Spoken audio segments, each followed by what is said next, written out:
আজকে আমি আর মা রেডি হয়ে নিয়েছি বেরোনোর জন্য। তো আমাদের পলতাতে কয়েকটা কাজ আছে, আমরা পলতাতেই যাচ্ছি। আর প্ল্যাটফর্মে দাঁড়িয়ে থাকতে থাকতে তো আমরা ওখানেই হাফ স্নান করে গেছি।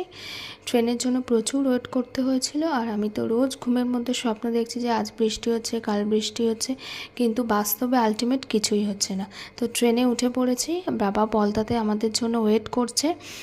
আর ফাইনালি আমরা পলতাতে চলেও এসেছি, কিন্তু সেরকম কোনো ভিডিও শ্যুট করিনি। দোকানে কে কী ভাববে আমি সেই জন্য আর কারোর কোনো ভিডিও শ্যুট করিনি। তো অনেকক্ষণ দাঁড়িয়েছিলাম কারণ দোকানে প্রচুর ভিড় ছিল।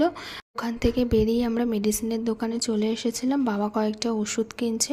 আর অনেকক্ষণ দাঁড়িয়ে থাকার পর তারপরে চান্স পাওয়া গেছিলো ওষুধ কেনার জন্য।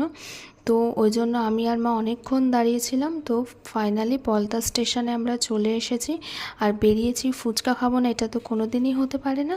তো বাড়িতে চলে এসেছি আমরা। গরমের মধ্যে সন্ধ্যেটা আমার এরকমভাবেই কাটলো। আজকের মতন টাটা।